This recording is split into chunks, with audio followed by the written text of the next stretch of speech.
So అలాంటి అలాంటి equation ఉంటదంటారు ఏపీకి సంబంధించి చూసుకుంటే. డెఫినెట్గా మూవ్స్ ఉన్నాయి, పొలిటికల్ మూవ్స్. మీరు కాదు, చెస్ సార్ ఇది. రాజకీయంలో ఒక చెస్ కాయిన్ నువ్వు మూవ్ చేస్తే అట్నుంచి ఎలాంటి 37 దాడులు ఉన్నాయి చూడండి. హ్మ్. హ్మ్.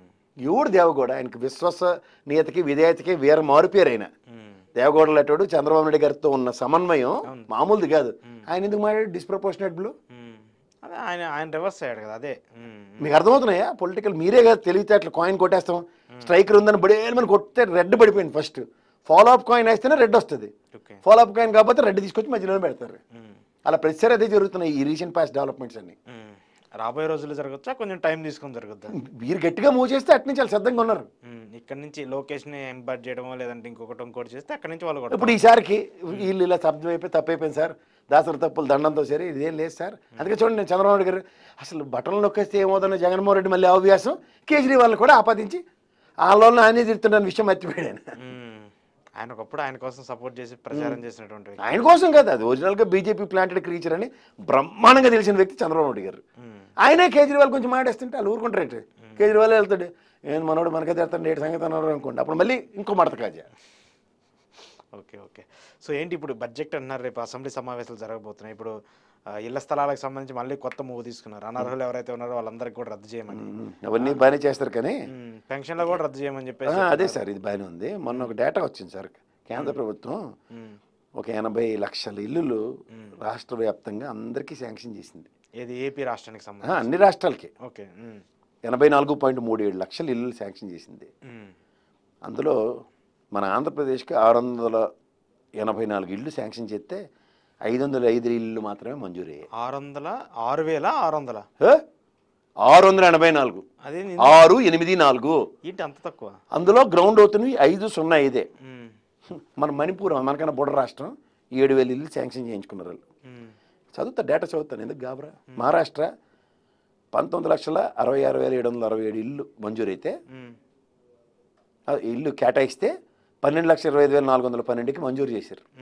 మధ్యప్రదేశ్ 11,89,690 ఇచ్చి 3,68,713 శాంక్షన్ చేశారు. ఛత్తీస్గఢ్ 11,65,315 శాంక్షన్ చేసి ఇచ్చి 6,79,241 మోర్ దెన్ 50% ఇచ్చారు ఛత్తీస్గఢ్కి.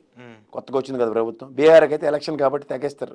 7,90,648 ఇచ్చి 2,54,549 ఇచ్చారు. కర్ణాటక 7,02,731 99,621. ఇలా అస్సాం 5 లక్షల చిల్లర, రాజస్థాన్ 4 లక్షల చిల్లర, జార్ఖండ్ 4 లక్షల చిల్లర అన్ని ఇచ్చుకుంటూ 1,00,000 పైన ఇల్లులు ఇచ్చారు. ఆంధ్రప్రదేశ్ దిగుడు దస్తాలో 505 684 శాంక్షన్ చేసి 505కి మంజూరు చేశారు. ఏంటి సార్ జిల్లాకి ఎన్ని వచ్చినట్టు కనీసం చెప్పండి. జిల్లా కాదు, నియోజకవర్గంకి ఎన్ని వచ్చినట్టు చెప్పండి. 2 వచ్చినాయా? అసలు 500 ఏంటి నాకు అర్థం కాదు. ఏం చేస్తారా? ఎన్డీఏ ప్రభుత్వం చంద్రబాబు నాయుడు గారు మన నితీష్ వల్ల నిలబడ్డాయని చెప్తారు అందరికి.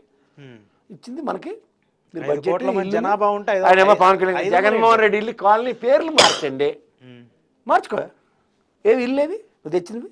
31.5 లక్షలు ఇచ్చాడు సెంటున్నర భూములు. కాలనీలు ఎన్ని దగ్గర నాకు తెలిసి 20 లక్షల పైన ఇల్లు కట్టినట్టుకున్నారు. చాలా ఇల్లు కట్టాడు. ఏవే పేర్లు మార్చండి. జగన్ పేరు తీసి మహాత్మా గాంధీ గారి పేరు ఎట్టండి, లేకపోతే పూలే గారి పేరు ఎట్టండి. సరే ఎవరి పేరు అదే కావాలి. ప్రజలకి చెందాలి కదా. చెప్తుంది అదేనండి, పవన్ కళ్యాణ్ గారు చెప్పింది పేర్లు మార్చమని. అదే జరుగుతుంది రాష్ట్రంలో.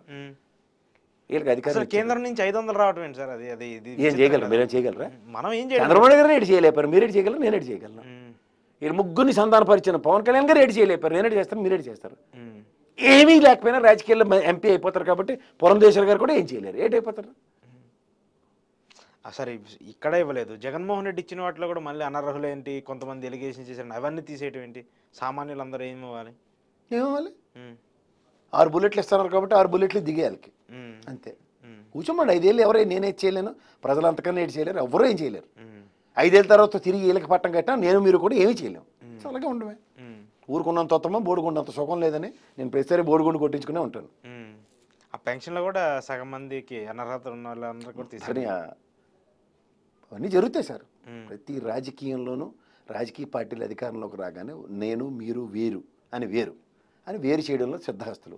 హంసలో రాజకీయ పార్టీలన్నీ హంసలే, పాలు నీళ్లు వేరు చేస్తాయి. ఆ జగన్మోహన్ రెడ్డి ఎరుబోగులాడు కాబట్టి పాలు నీళ్లు వేరు చేయకుండా రాజకీయం చేయలేదు అతను. కులం చూడడం, మతం చూడడం, రాజకీయం చూడడం అని తెలుగుదేశం వాళ్ళకి కూడా సంక్షేమాలు ఇచ్చాడు, అడగండి కాదని. డెఫినెట్గా అలా ఒకటి చేస్తాడు. రాజకీయాన్ని రాజకీయంగా చేయనివాడు. వీళ్ళకి రాజకీయాలు కావాలంటే ఆడిట్ చేస్తాడు. మీ సావుకు మేము బాధ్యులం కావాలి అంతే. సో ఏం చేయలేరంటారు ఇప్పుడు ఏమీ చేయలేరు. ఈ 5 ఏళ్ళు, ఈ 4 ఏళ్ళు ఇంకా వెయిట్ చేస్తూ అంతే. కూర్చోవాలంతే. పంచేంద్రియాలు మోసుకొని రామభాజ్యం చేసుకుని కూర్చోవడమే. అందుకని ఇంకెళ్ళలేదు. చూద్దాం sir. Thank you very much Prasad గారు. ఇది ఈరోజు కేఎస్ ప్రసాద్ గారితో స్పెషల్ ఇంటర్వ్యూ. చూస్తున్నానండి.